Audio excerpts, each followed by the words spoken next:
Bonjour à tous, bienvenue dans Legal Club Sandwich, votre émission pour découvrir du contenu juridique de qualité et à la cool dans un esprit léger. Je m'appelle Thibaut Caoudal, je suis un des cofondateurs de Leeway, qui est une legal tech qui aide les juristes à deux choses, avoir plus de contrôle et de visibilité sur les risques juridiques et financiers, et puis gagner en efficacité sur la gestion des contrats. Et vous le savez maintenant, puisque c'est la 33e émission et avant-dernière de la saison 3. Je suis accompagné de mes deux chroniqueurs favoris pour faire cette émission. Audrey, Pierre, comment ça va? Bonjour à tous, ravie de vous retrouver pour cette 33e émission déjà, donc toujours aussi contente. Oui, bonjour à tous. J'ai cru que tu n'allais pas dire l'adjectif favori cette fois-ci, Thibaut. Je me suis dit, non, mais quel culot. Mais finalement, c'est sorti. Et voilà, c'est sorti, tout est en place. Est-ce que vous voulez vous présenter pour les rares auditeurs qui ne vous connaissent pas encore? Avec plaisir, je vais commencer. Donc Audrey Deléris, manager chez Fed Legal. Nous, on accompagne les entreprises, les cabinets d'avocats, cabinets de conseil, tout type de structures qui recherchent des juristes, des fiscalistes, des avocats jusqu'au profil d'associés et de directeurs. On fait ça depuis près de 12 ans avec toujours autant de passion. On a une super équipe. On accompagne dans tous les types de structures, dans tous les secteurs d'activité et notamment dans la tech. Et c'est comme ça que j'ai été amenée à cofonder avec monsieur Pierre Landy, ici présent, le Fleet Network pour French Lawyers in Tech. On est près de 300 et si vous êtes juriste dans la tech et que vous n'êtes pas partie de cette super bande, n'hésitez pas à nous contacter. À toi, Pierre. Merci Audrey. Pierre Landy, avocat au barreau de Paris. J'ai fait ma carrière chez Disney, Yahoo, Ledger. Je suis le cofondateur d'une alliance d'avocats européenne qui s'appelle ANCO, qui a été fondée avec mon ancienne équipe de Yahoo. Nous fournissons des services de directeurs juridiques externalisés principalement aux sociétés de la tech en Allemagne, France, UK, Espagne et Italie. Donc, si vous avez des problématiques juridiques dans ces pays-là, n'hésitez pas à nous contacter. Et puis surtout, depuis 2 ans maintenant, je suis pour ma part executive mentor à destination des directeurs juridiques et des équipes juridiques pour les aider à travailler leur leadership, leur posture en entreprise, leur travail d'équipe. Voilà, j'accompagne vraiment les équipes juridiques dans leur savoir-être. Voilà pour moi. Voilà pour moi. Et Thibaut ne bouge plus. Donc, ce sont les joies du direct. Eh bien, nous allons reprendre la main en attendant. Oui, bien sûr. Bienvenue Clémence, parce qu'aujourd'hui, on reçoit Clémence Depertuis, qui est directrice juridique chez JobTeaser. Donc, merci à toi. Et on a même retrouvé Thibaut. Donc, on était en train d'annoncer l'arrivée de Clémence. Thibaut, on te laisse reprendre la main. Oui, merci. Donc, petite session d'impro. J'ai des problèmes de Wi-Fi. Ça s'annonce vraiment génial aujourd'hui. Donc, Clémence, on est ravis de t'accueillir. Donc, comme Audrey l'a dit, tu es directrice juridique de JobTeaser. Comment ça va déjà aujourd'hui avant de commencer, Clémence? Ça va très bien, merci. Peut-être pour commencer, avant de rentrer dans le dur du sujet, donc aujourd'hui, on va parler de société à mission. JobTeaser est devenu une société à mission et donc tu vas nous parler du rôle du département juridique dans ce projet. Est-ce que tu peux te présenter un petit peu pour les auditeurs également? Oui, bien sûr. Alors, je suis une ancienne avocate. Je faisais du contentieux pendant 8 ans avant de rejoindre JobTeaser il y a 3 ans maintenant pour créer le département juridique et pour accompagner JobTeaser sur tous les sujets juridiques. Bon, ça y est, vous m'entendez bien? Absolument. Et dis-moi, Clémence, ça date d'hier, cette annonce d'entreprise à mission? Absolument, voilà. On a officiellement voté la qualité de société à mission lors de notre assemblée générale d'actionnaires hier. Donc, c'est tout frais. Félicitations. Merci. Félicitations. Alors, qu'est-ce que c'est une société à mission, Clémence? Alors, une société à mission, c'est un concept qui existe depuis 2019, en fait, depuis la loi Pacte, et qui a inséré cette possibilité pour les entreprises de prendre la qualité de société à mission. Donc, pour devenir une société à mission, en fait, il faut remplir plusieurs critères. Donc, le premier, c'est en fait d'inscrire une raison d'être dans les statuts. Et ensuite, ça va être de définir des objectifs opérationnels qui vont pouvoir répondre à cette raison d'être. Donc voilà, c'est ça en fait une société à mission. C'est intéressant puisque ça s'inscrit dans la loi Pacte qui avait vraiment pour mission de transformer les entreprises et notamment d'inciter les entreprises à aller un cran plus loin et vraiment prendre en compte les enjeux sociaux et environnementaux. Donc, si on revient un peu sur cette loi Pacte, il y a un peu 3 blocs dans la prise en compte des enjeux sociétaux et environnementaux. Il y a déjà un premier bloc qui s'applique à toutes les entreprises qui existent. En fait, c'est une modification de l'article 1833 du Code civil qui dit que toute société doit prendre en compte les enjeux sociaux et environnementaux dans son activité. Donc ça s'applique vraiment à tous. Ensuite, on a un deuxième bloc, si on veut aller un peu plus loin, qui est facultatif, uniquement pour les sociétés qui le souhaitent. Ça, c'est l'article 1835 du Code civil, qui nous dit que les sociétés qui le souhaitent peuvent inscrire leur raison d'être dans les statuts. Et donc, qu'est-ce que c'est qu'une raison d'être? En fait, c'est l'objectif que la société poursuit au-delà de faire des profits. Et enfin, le troisième bloc, et c'est notre sujet du jour, et c'est là-dessus qu'on est allé chez JobTeaser, qui est devenir une société à mission. Et donc là, on va vraiment un cran plus loin, puisque non seulement, comme je le disais, on inscrit la raison d'être dans les statuts, mais en plus, on met en place des objectifs et toute une gouvernance pour remplir finalement la mission. Est-ce que tu peux nous parler justement, Clémence, du cadre juridique qu'il y a derrière ça? Oui, absolument. Ouais. Donc, effectivement, le cadre juridique est assez formalisé. C'est l'article L210-10 du Code de commerce qui nous dit que pour être une société à mission, il faut avoir inscrit dans ses statuts la raison d'être, mais également des objectifs sociaux ou environnementaux qui permettent de remplir sa raison d'être. En plus de ça, il faut prévoir un organe de gouvernance qui est en fait un comité de mission qui va être chargé exclusivement du suivi de la mission. Donc cet organe, ça va vraiment être un organe qui va s'ajouter aux organes de gouvernance qu'on connaît, que peuvent être par exemple le conseil d'administration. Donc c'est vraiment un comité ad hoc. Et ce qui est intéressant, c'est qu'il va être composé de parties prenantes externes à l'entreprise et également d'au moins un salarié. Donc, on voit que c'est en fait un comité qui va permettre de s'assurer que la société remplit bien sa mission et fait ce qu'elle doit faire et qui va pouvoir un peu challenger la société là-dessus. Donc, cet organe, il doit rédiger un rapport annuel qui va être annexé au rapport de gestion et qui va être soumis aux actionnaires lors de l'AG d'approbation des comptes tous les ans. Et en plus de ce dispositif, on a un organisme tiers indépendant, ce qu'on appelle un OTI, qui va venir vérifier le respect du dispositif par l'entreprise tous les 2 ans. Donc, ça va être en fait un audit extra-financier pour s'assurer que la société respecte bien ses conditions. Une fois que la société a rempli toutes ces conditions, on peut officiellement adopter la qualité de société à mission. Et donc là, ça va être inscrit au greffe et ça va apparaître sur le cabis de la société. Et dis-moi, Clémence, alors moi, ça me démange, je t'entends parler tout à l'heure. Je sais que tu as mené ce projet et j'ai du mal à l'imaginer quand j'entends ce cadre qui est assez concret, tu vois, compliqué. Comment d'abord tu as convaincu le business que c'était une bonne idée de faire ça? Parce que tu te dis, quel CEO va accepter un truc pareil, tu vois? Donc, déjà, comment, je sais que tu l'as porté, donc comment, parce que j'imagine que le CEO de JobTeaser ont vu un intérêt business aussi. Donc, comment est-ce que tu as convaincu de ça? Et puis surtout, pourquoi c'est important de le faire? Alors, c'est intéressant comme question. Pourquoi c'est important? À titre personnel, je pense que toutes les entreprises, finalement, devraient se poser la question de quel est mon impact dans la société et quelle est finalement ma raison d'être au-delà de faire des profits.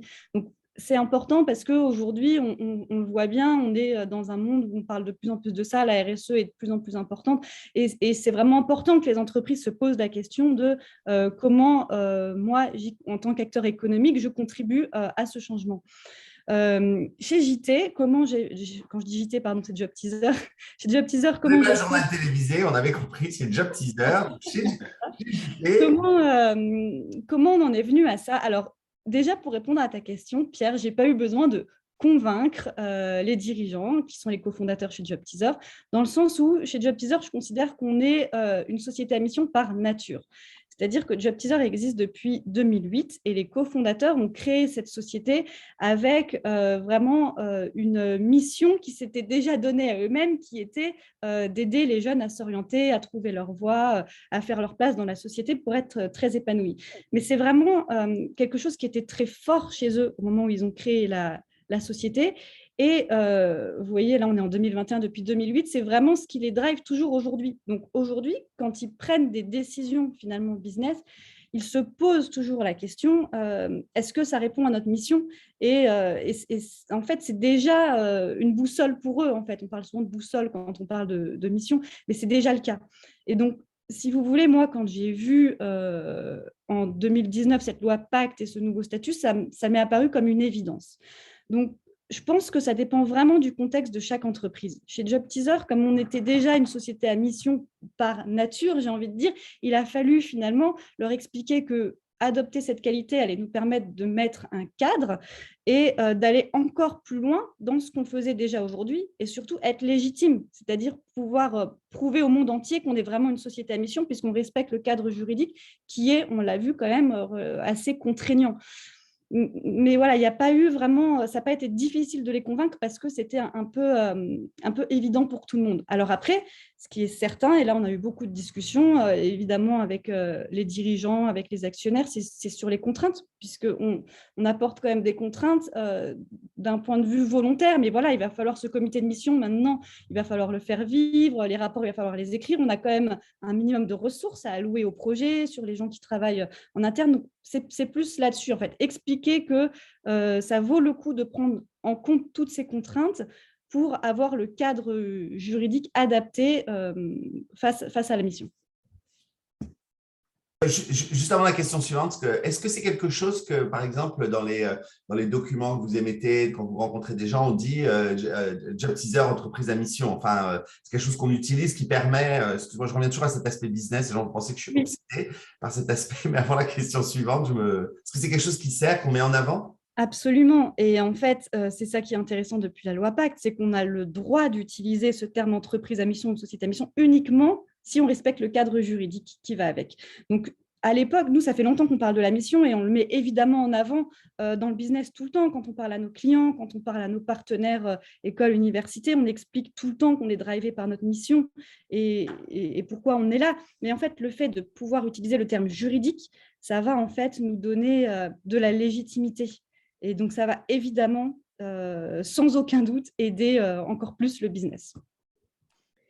Et alors, Clémence, il existe plein de labels pour le coup. Et Pierre, alors, j'ai oublié de vous dire que dans le chat, on parlait de la AOC pour le vin, du coup. Donc, les labels rouges, etc. Donc, pour plein de choses et plein de super bons aliments, comme on a la chance d'en avoir en France. Et donc, pour l'entreprise… Je ramène toi la bouffe, faudrait que je… désolé. Tu as bien raison. Et du coup, il existe donc plein d'autres labels, là, peut-être plus pour le monde de l'entreprise, donc des labels RSE type B Corp. C'est quoi la différence, en fait, avec tous ces autres labels qui existent ? Alors, c'est une question qu'on me pose souvent et c'est vraiment très important que les auditeurs comprennent bien la différence. Devenir société à mission, ce n'est pas un label RSE de plus. C'est vraiment une démarche interne à l'entreprise qui va prendre en compte les spécificités de chaque entreprise. On propose un cadre, mais ensuite, c'est à l'entreprise de définir moi, quelle est ma raison d'être, quels sont mes objectifs, et de travailler là-dessus et de mettre en place ensuite autour la gouvernance qui va avec. Donc, c'est vraiment une démarche interne qui oblige les dirigeants à se poser la question de l'impact.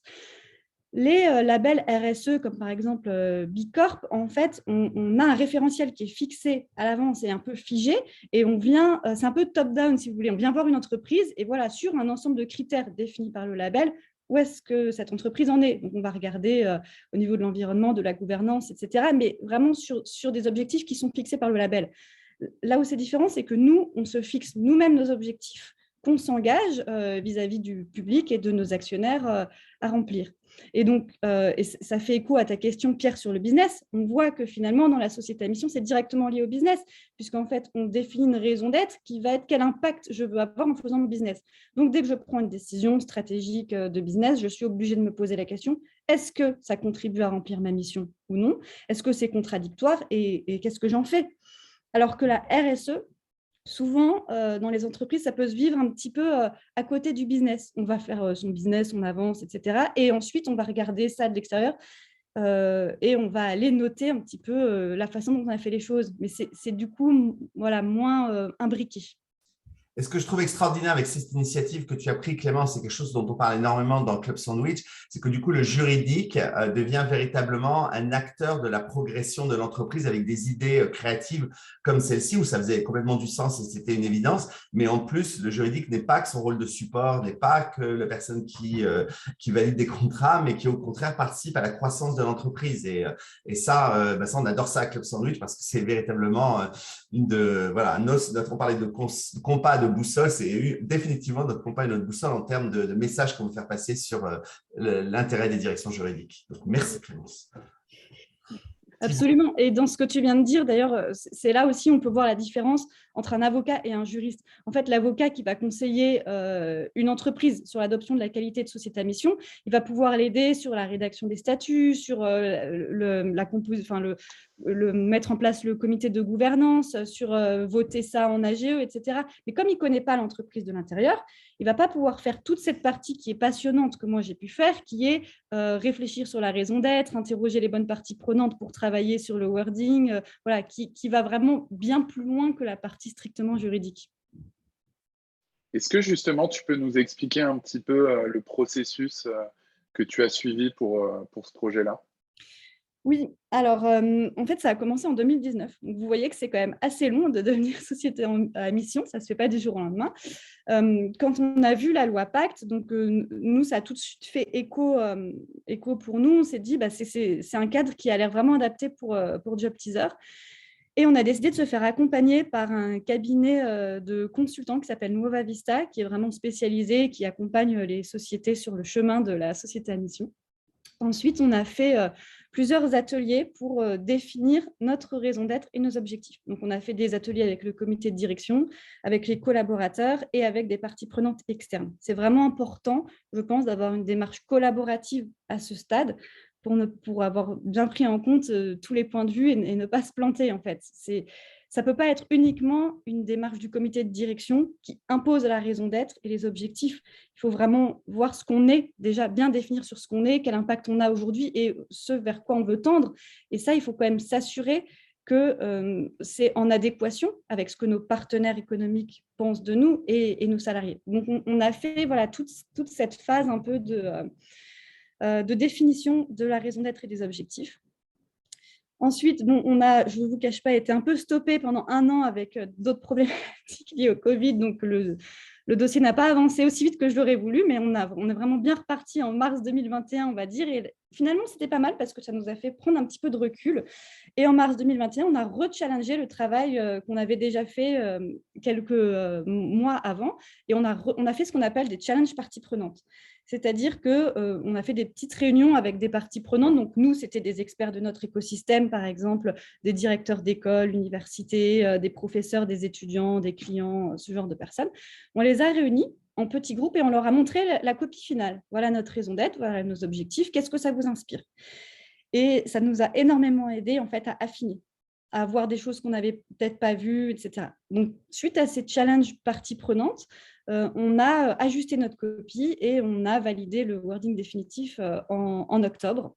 Et donc, je vous annonce, parce que c'est vrai que je n'ai toujours pas dit, mais la raison d'être de Job Teaser, telle qu'elle est ressortie de ces ateliers et telle qu'elle est aujourd'hui dans nos statuts, c'est permettre à chacun de révéler tout son potentiel pour s'accomplir et en faire bénéficier la société.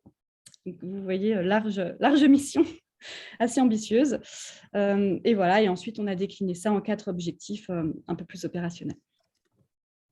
Et Clémence, du coup, je vais vous partager la raison d'être pour que vous puissiez vous en imprégner, vu que c'est tout récent en plus pour Job Teaser.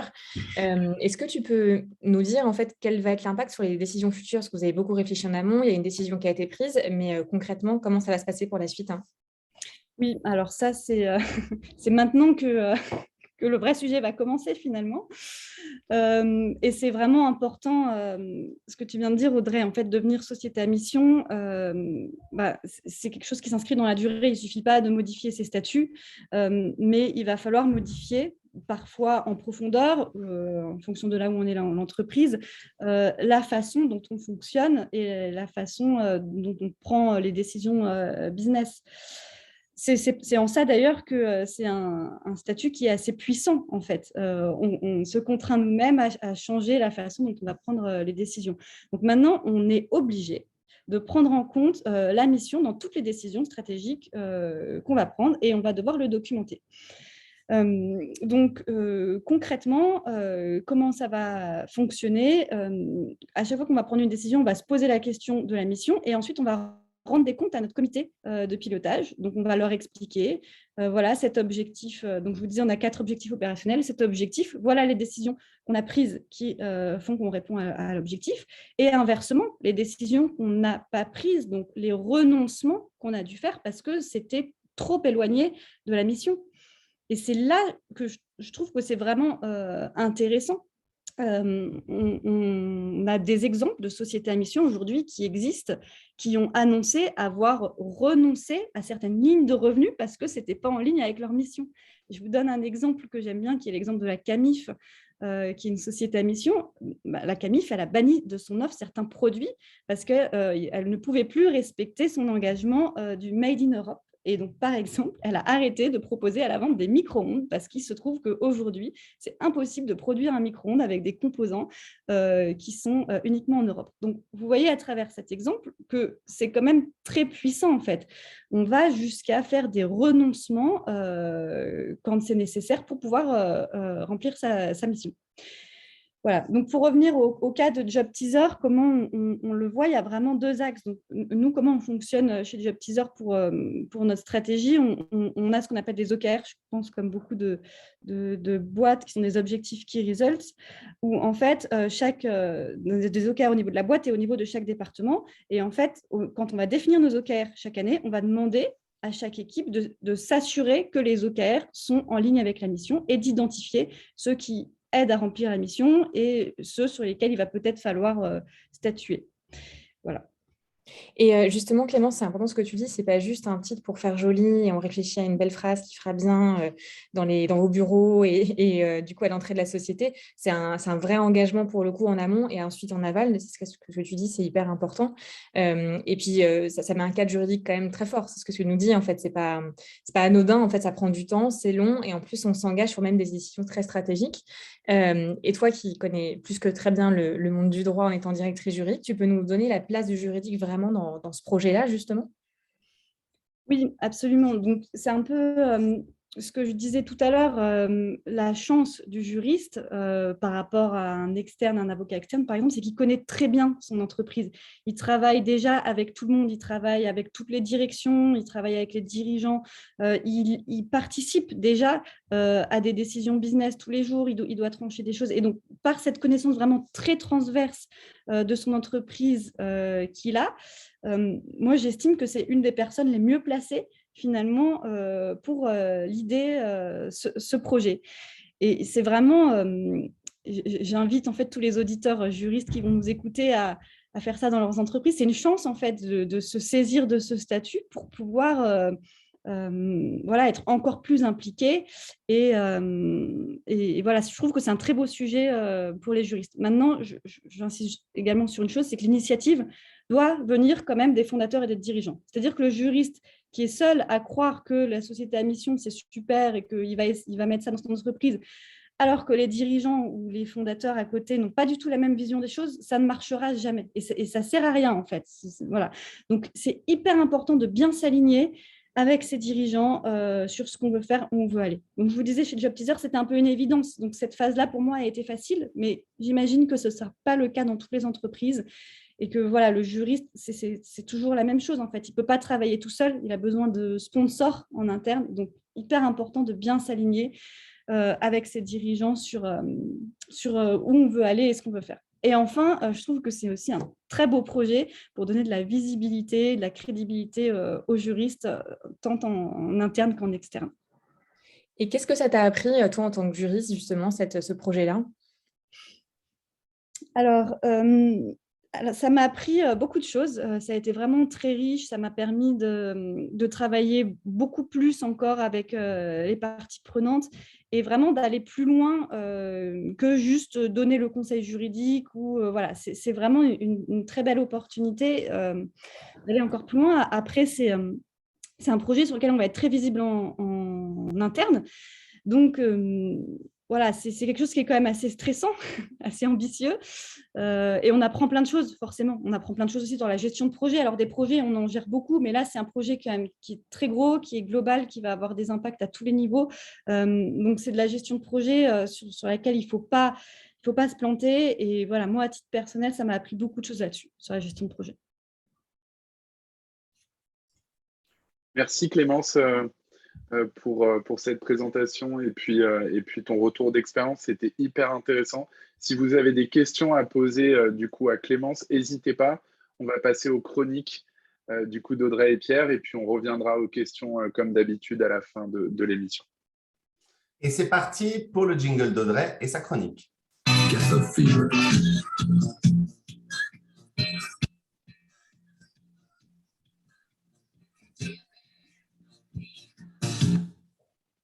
Merci Pierre. Alors aujourd'hui, avec Clémence, notre invitée, on a parlé en fait d'entreprise à mission, la raison d'être de l'entreprise. Et moi aujourd'hui, j'ai envie de vous parler de votre raison d'être à vous, vous qui nous écoutez, mais surtout le sens que vous donnez à votre foyer au travail, la raison pour laquelle vous vous levez le matin et vous allez travailler. Il y a un nom pour ça s'appelle l'ikigai. Voilà, je vous mettrai le nom dans le chat pour le coup. C'est un concept qui a été identifié par un reporter, donc un petit peu d'histoire, c'est sympa du coup en ce midi. Un reporter du National Geographic qui s'appelle Dan Buettner. Et lorsqu'il a étudié en fait la manière de vivre des habitants de l'île d'Okinawa, au Japon, donc il a découvert ce concept-là.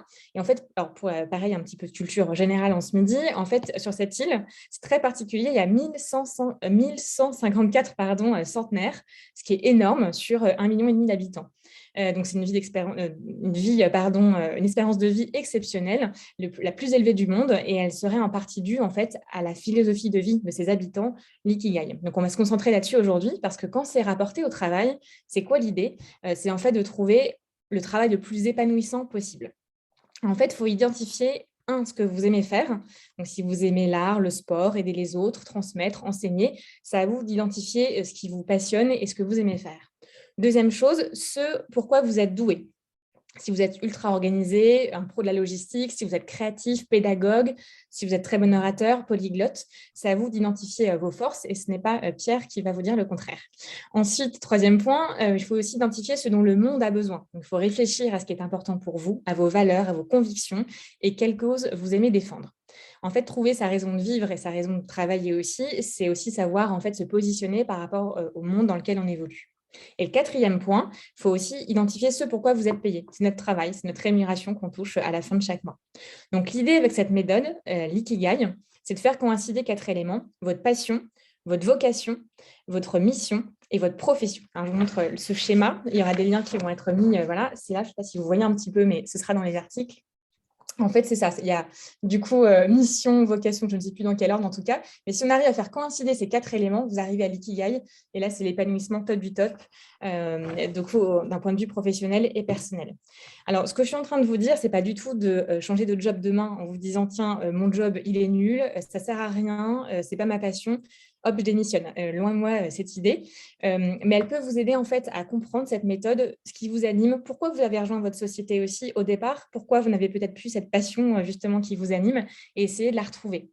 Et ce que j'ai envie de dire, parce que je vois quand même énormément de gens en entretien depuis toutes les années que je fais ce métier, c'est aussi à vous et donc à nous de faire en sorte que notre travail et votre travail du coup vous épanouissent en exerçant de la manière qui vous convient et en étant force de proposition pour mettre en œuvre des projets qui vous plaisent. Je vois plein de gens en entretien qui me disent j'en ai marre, ça ne me plaît plus, voilà, mais est-ce que on a vraiment essayé d'aller au bout et de proposer des choses qui peuvent faire en sorte que ce soit un petit peu différent. Donc, soyez créatifs, prenez du recul et sans forcément tout changer de jour au lendemain, changer de vie, partir à l'autre bout du monde. Il faut trouver son ikigai dans le cadre aussi de son activité actuelle. Parce qu'il n'y a pas un seul ikigai, mais un ikigai pour chacun d'entre nous. Je le prononce parce que j'adore ce mot et c'est ma nouvelle passion depuis quelques jours. J'ai lu des dizaines d'articles, j'ai écouté une conférence TED qui vous est mise en dessous aussi par Pierre. Et je vous donne 4 exemples peut-être qui vont vous vous parler. On peut être, par exemple, directrice juridique dans une entreprise avec des vraies valeurs, participer à un projet de société et sa mise en œuvre. C'est peut-être ça son ikigai. Ou fonder une Legal Tech et créer une émission et améliorer le quotidien des directions juridiques. Ou on peut aussi décider de rendre à la communauté juridique ce qu'elle lui a apporté en les coachant, leur donnant des conseils et même en cofondant un réseau. Ou on peut aussi adorer et mettre en relation des juristes et faire en sorte que ces personnes puissent bénéficier de ces retours d'expérience et aussi participer à l'émission parce qu'elle adore ça. Donc voilà, peut-être que vous nous avez reconnus, peut-être pas. En tout cas, parfois, il faut oser parler, partager, agir. Et quand ça marche, croyez-moi, c'est que du bonheur. À toi, Pierre. Merci Audrey. Je rigole tout seul parce que effectivement, j'adore tes exemples qui, pour ceux qui nous connaissent avec Audrey, sont effectivement toutes les choses que nous avons mis en place depuis, grâce aussi à Thibaut depuis le confinement, Legal Club Sandwich, French Lawyers in Tech, les blogs, les cocktails des directeurs juridiques des licornes. Enfin, on n'arrête pas et en fait, ça nous fait vibrer avec Audrey et on aime beaucoup. Voilà. Je rigolais aussi parce que j'ai tenté une nouvelle façon de mettre mes notes pour ma chronique qui vient et ça ne fonctionne pas du tout. Donc, bear with me. J'espère que je vais y arriver. Voilà. À tout de suite. C'est parti, chronique. We do.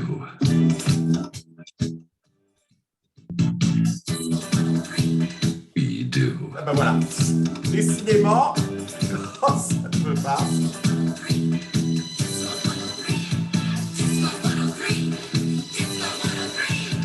On voit que c'est la fin de l'année, rien ne fonctionne, je me mélange, je suis brouillon, ce n'est pas grave, j'y vais.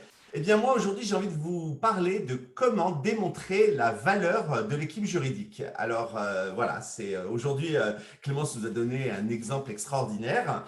Et en fait, c'est une excellente question et qui ne trouve pas toujours de réponse facile parce que eh bien, cette question, elle revient finalement souvent sous diverses formes. On vous demande d'établir des KPIs percutants, des Key Performance Indicators. On vous demande de vous assurer que vos clients vous adorent et ne vous redoutent pas. Et donc voilà, je vais vous donner quelques petits trucs et astuces et puis vous prendrez dans ce petit inventaire à la Préverse ce qui vous parle. Alors tout d'abord, on va être clair, comment démontrer la valeur de l'équipe juridique? C'est d'abord un critère éminemment subjectif. Perception is reality, je dis souvent aux personnes que j'accompagne en tant qu'executive mentor.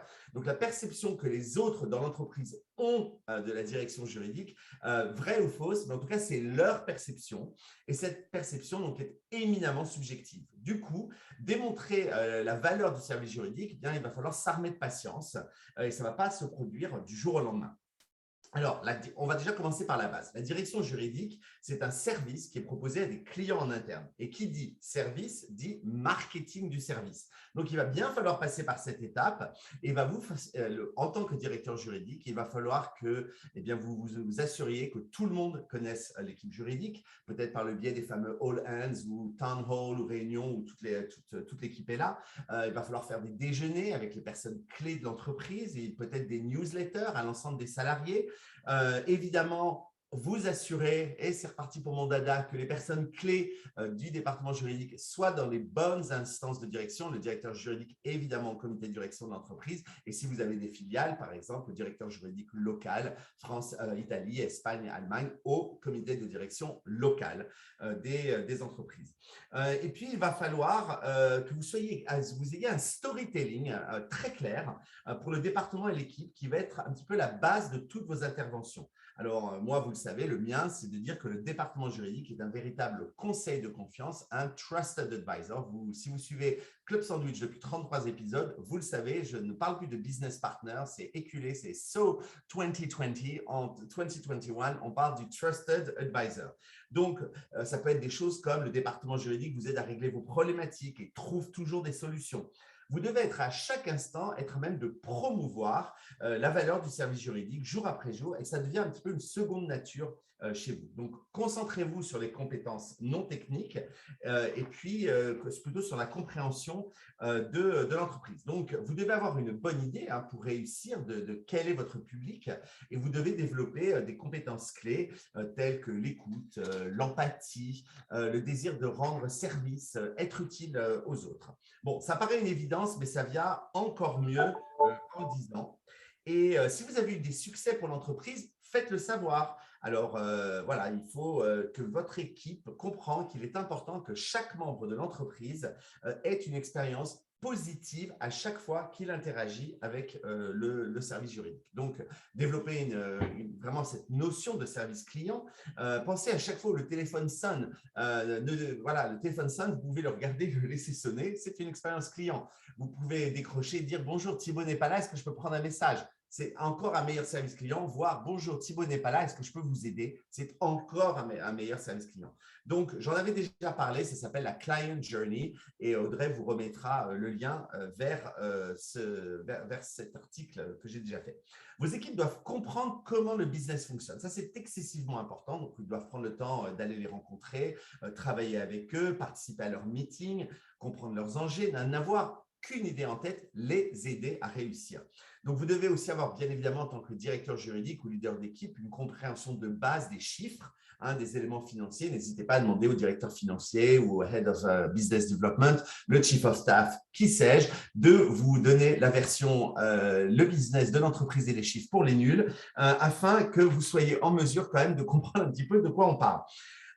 Toujours pour être au service des clients de votre entreprise, pensez au petit sondage, mais pas le sondage avec 60 000 questions qui n'en finit pas. Un sondage avec 3 questions excessivement simples que vous envoyez à tous les membres du comité de direction et les N-1, ça ne suffit pas plus, du type « Qu'est-ce que le juridique fait de génial ? Qu'est-ce que le juridique pourrait améliorer ?»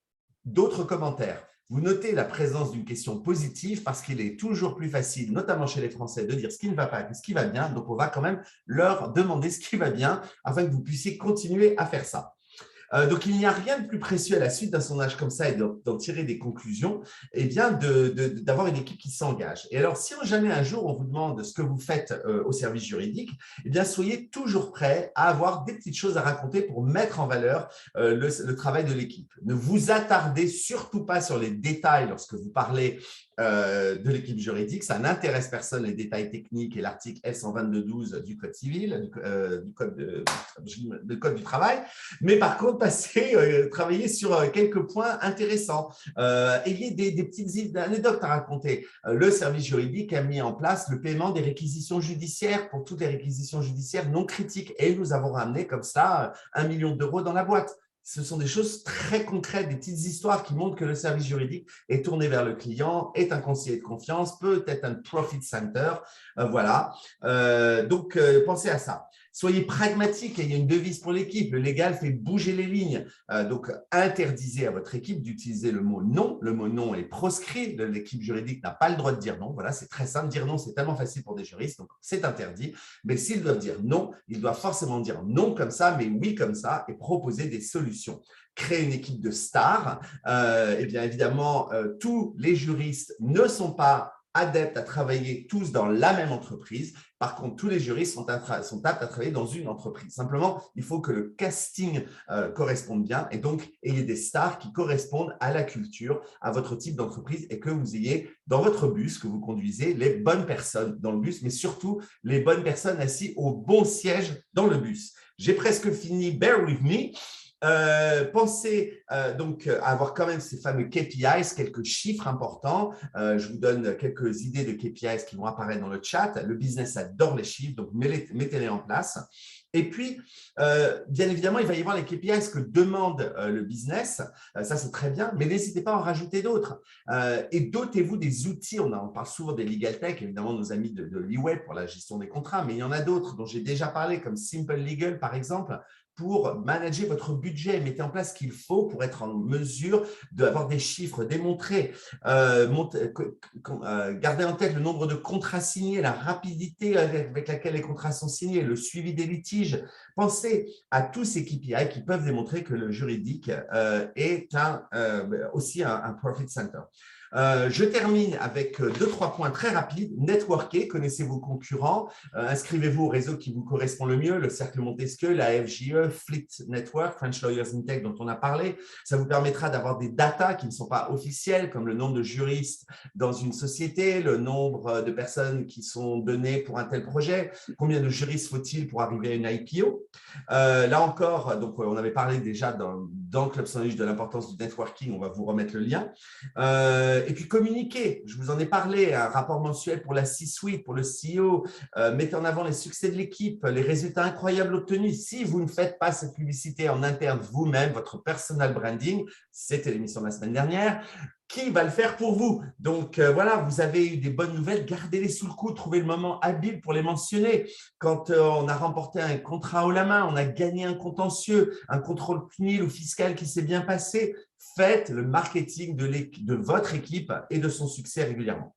Voilà, c'est un petit peu les quelques conseils que je voulais vous donner. Il n'y a pas de miracle, il n'y a pas de recette miracle. Adaptez ce qui vous correspond et soyez aussi conscients, et je vais finir par ça, que certains exécutifs sont et seront toujours réfractaires au juridique. Et là, je vais arriver à un dernier conseil. Je discutais il n'y a pas si longtemps que ça avec le CEO d'une licorne qui m'a dit, en gros, moi vivant, le directeur juridique ne sera jamais au comité de direction, ne me reportera jamais. Bon, ok, c'est clair, mais ce n'est pas un problème. Je veux dire, il y a des choix et des conséquences. Ce n'est pas du tout un souci, mais lorsque vous acceptez un poste, posez les questions, et Audrey vous en a parlé, qui vous importent. Si on vous dit une telle chose, il est complètement, c'est la seule chose que vous contrôlez dans votre vie. C'est votre job. On ne contrôle pas la santé, on ne contrôle pas forcément sa famille où on est né. Il y a des tas de choses qu'on ne contrôle pas. Le job, vous le contrôlez. Donc, posez les bonnes questions et voilà, et prenez les choix en conséquence. Mais si vous êtes dans les entreprises, et il y en a beaucoup qui adorent les juristes, communiquez, faites parler de vous, soyez positifs et vous allez voir, on va vous adorer. Merci Pierre, merci Audrey, des super chroniques aujourd'hui comme d'habitude. Et on a plein de questions pour toi Clémence, donc je vais commencer. On a 2 questions de Thomas déjà, donc salut Thomas, merci pour tes questions. Lui Thomas, il se pose des questions sur tout ce qui touche au business, peut-être pour pouvoir vendre derrière le projet aussi correctement en interne. La première, c'est sur les investisseurs. Donc, on sait que JobTeaser est une scale-up maintenant qui a levé pas mal de fonds, donc il y a des investisseurs. Comment ils ont réagi à cette initiative? C'est une très bonne question et c'est une question qu'on s'est beaucoup posée en amont avant de leur soumettre les choses. Ils ont très bien réagi, ils nous ont soutenus. Mais voilà, il faut bien leur présenter les choses, effectivement. Je pense qu'aujourd'hui, il y a de plus en plus d'investisseurs qui sont attentifs à ce genre de choses, à la RSE de façon générale, mais aussi à la raison d'être, parce qu'eux-mêmes doivent rendre des comptes là-dessus. En fait, les gens aujourd'hui cherchent à investir dans des boîtes responsables. Donc, c'est quelque chose qui marche bien. Et nous, en tout cas, de notre côté, ils nous ont complètement soutenus. Alors après, on leur a présenté les choses en leur expliquant aussi les retombées positives qu'on allait avoir sur le business, en fait. Voilà, il ne faut pas le voir que comme une contrainte ou un centre de coût, mais comme le juridique, finalement, comme Pierre vient de le dire. Mais finalement, voilà, ça peut également apporter plein de choses. Ça peut aider à signer des nouveaux contrats. C'est aussi quelque chose que les partenaires demandent aujourd'hui. Voilà, donc si on n'est pas capable de prouver ce qu'on fait et qu'on le fait bien, en fait, les partenaires ne vont plus se contenter d'un discours marketing ou commercial. Donc, c'est presque nécessaire dans certains cas, en fonction de votre business, effectivement, et de votre typologie de partenaires et de clients. Mais dans notre cas, on a présenté ça en disant finalement, si on ne le fait pas aujourd'hui, dans 2 ans, on n'est pas à l'abri de perdre des partenaires commerciaux qui ne comprendraient pas qu'on ne le soit pas. Donc, ça n'a pas été compliqué, en tout cas pour nous, de convaincre les investisseurs. J'ajoute aussi que c'est une protection pour l'entreprise quand on va décider de prendre certaines stratégies parce que ça répond à notre raison d'être. C'est opposable aux investisseurs parce que c'est dans nos statuts. C'est ça qui est important de comprendre. Si demain, on envisage une sortie, si on est racheté, c'est quelque chose qui est dans nos statuts. Donc, ça pose un peu le décor. Voilà qui on est. C'est à prendre ou à laisser un petit peu. Donc, voilà. Et tu penses qu'il y a des risques business? C'était sa deuxième question à Thomas. Oui, bien sûr, il y a des risques business, évidemment, et il faut les prendre en compte. Il ne faut pas essayer de les cacher et voir que le rose, en fait. Et évidemment, donc, en fait, nous, ce qu'on a fait, c'est vrai que je n'ai pas beaucoup parlé du business de JobTeaser, finalement. Pour ceux qui ne nous connaissent pas, on a une plateforme et on est intégré aux intranets des écoles et universités. Et en fait, on est vraiment spécialisé dans l'orientation et dans le recrutement. Donc, nous, on s'installe sur les intranets des universités, les étudiants se connectent sur notre plateforme et ont accès à tout un contenu et vont postuler à des offres de stage, des offres d'emploi. Et donc, ce qu'on vend à nos clients entreprises, ça va être les offres de stage et les offres d'emploi. Le fait d'être entreprise à mission et avec une mission qui est très forte sur aider les jeunes à s'orienter, et pas que les jeunes d'ailleurs, aider les gens à s'orienter, en fait, on va devoir développer des outils, des tests psychotechniques, des aides à l'orientation que, vous voyez, on ne va pas monétiser directement. On va aider les services carrières, on va travailler main dans la main avec les services carrières, en fait, sur ce sujet. Et c'est énormément de ressources en interne. On me pose parfois la question, mais comment vous le monétisez ? En fait, on ne fait pas payer aujourd'hui nos universités partenaires. Donc, c'est énormément d'investissement. Voilà, pour quelque chose qui n'est pas forcément rentable à première vue, et en tout cas sur le court terme. Mais voilà, c'est parce qu'on veut remplir notre mission et qu'on va trouver des façons de le monétiser sur le long terme autrement. Mais clairement, il y a un risque business qui est finalement, si on se concentre trop sur le long terme et sur la mission, est-ce qu'on n'oublie pas cette question fondamentale pour une entreprise de mais comment on le monétise ? Donc, ce qui est intéressant avec le statut de société à mission, c'est qu'il faut vraiment concilier les deux. Mais évidemment, quand on est concentré sur la mission, si on était concentré que sur la mission, il y aurait des risques business évidents. Donc, pour répondre à cette question, c'est vraiment, il faut cartographier le business et les risques de chaque entreprise. C'est vraiment très, très spécifique à chaque entreprise. Merci Clémence. Et on a encore 2 questions. Du coup, Alexandre qui aimerait savoir en fait si tu penses qu'il faut privilégier en fait uniquement le statut de société à mission ou est-ce qu'on peut envisager en fait de faire cette demande et d'essayer de décrocher en même temps en fait la certification de type B Corp. Qu'est-ce que tu en penses ? Oui, c'est une question qu'on s'est posée également. Nous, on a décidé de commencer par la société à mission parce qu'on trouvait que ça correspondait plus à ce qu'on était et ce qu'on voulait mettre en avant aujourd'hui. Après, ce n'est pas du tout incompatible. Il y a plein de sociétés qui font les deux en même temps. Nous, on a cette idée de faire aussi B Corp, mais pas immédiatement parce qu'on ne peut pas tout faire en même temps. Peut-être dans 1 an, 2 ans, 3 ans, on verra où on en est. Mais clairement, on a aussi cette idée de le faire dans un deuxième temps. Il faut savoir que dans B Corp, évidemment, il y a énormément de critères. Je crois que c'est 200 questions. Mais il y a une des questions sur la raison d'être. Donc, par exemple, le fait d'être société à mission, d'avoir travaillé sur sa raison d'être, ça donne des points en plus pour obtenir B Corp. Donc, c'est assez intéressant. Mais c'est vraiment complémentaire. On peut faire dans un sens ou dans l'autre, ou tout en même temps. Et on a vu des exemples d'entreprises qui ont fait les deux en même temps. Ouais. Ok. Et alors, Alexandre avait une deuxième question qu'on couple avec la question de Marion. En fait, Alexandre, lui, il aimerait savoir comment bien choisir en fait, les parties prenantes. Est-ce que ça va être plutôt les clients de la première heure, du coup, ou les plus fidèles? Et Marion, elle aimerait savoir aussi qui est-ce qu'on associe aussi en interne, avec quelles équipes en fait, vont être parties prenantes du projet. Alors, je vais répondre sur l'interne d'abord. Sur l'interne, il faut impliquer tout le monde, toutes les équipes, tous les départements. Ça ne peut fonctionner que si tout le monde se sent concerné.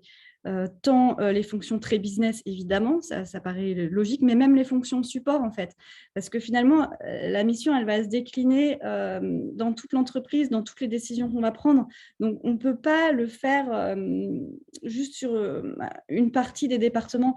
La façon dont on l'a fait chez Job Teaser, on a créé une task force interne, en fait, qui s'appelle la task force mission. Et on a impliqué des collaborateurs vraiment de chaque département pour que tout le monde soit représenté et que tout le monde ait son mot à dire. Et il y a des personnes qui viennent de départements qui, à première vue, on peut penser n'ont aucun rapport, comme par exemple... j'ai peur de blesser des gens, mais bon, voilà, des fonctions support, peut-être on voit moins le lien direct, et en fait qui étaient ravis parce que ils sont super contents d'être beaucoup plus impliqués et peut-être qu'ils ont aussi un spectre à apporter auquel on n'avait pas pensé. Donc, c'est hyper important d'impliquer tout le monde. Après, il faut mobiliser des gens motivés, évidemment, qui ont envie de participer au projet. Donc, sur cette task force, nous, c'était sur la base du volontariat. Il fallait que ce soit représentatif, mais il fallait des gens motivés par ces sujets. Ce n'est pas le cas de tout le monde, donc c'est important de prendre ça en compte.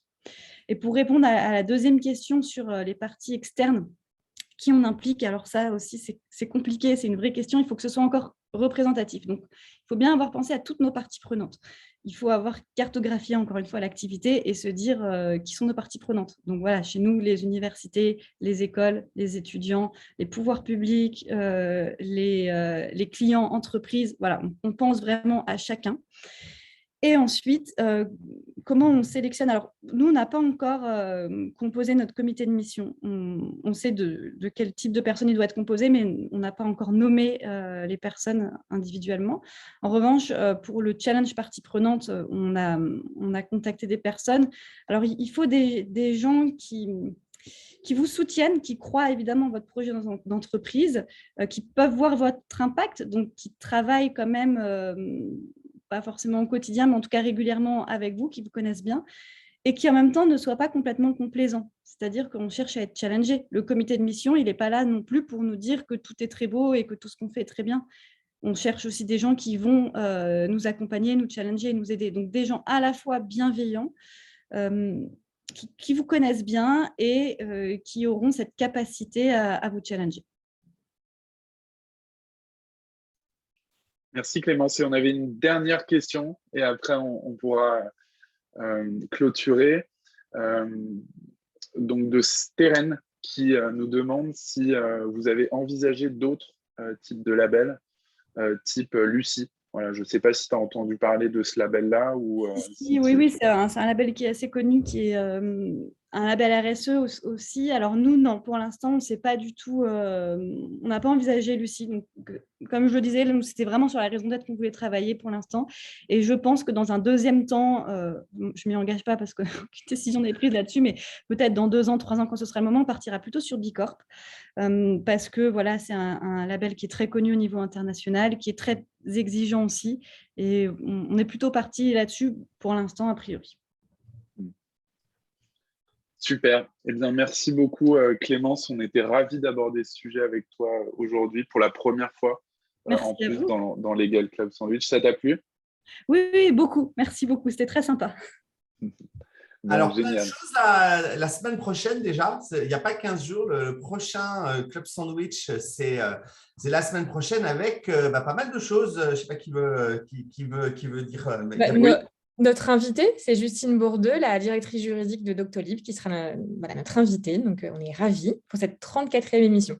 Qui sera 34e émission, qui sera la dernière de la saison 3, avant hiatus. Vous savez que pour vous donner du contenu de qualité, on aime bien reprendre nos forces. Donc, on aura un petit hiatus de 2 mois et on reviendra courant mars. Bien évidemment, comme d'habitude, vous ne manquerez pas notre communication intense.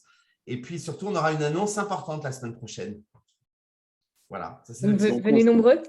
Voilà, venez nombreux. Teaser, c'est un Club Sandwich teaser. Voilà. Le teasing. Exactement. Donc, on se retrouve la semaine prochaine. Merci à tous de nous avoir suivis aujourd'hui et puis et à très bientôt. À très bientôt tout le monde. À jeudi prochain. À bientôt. Merci. Merci.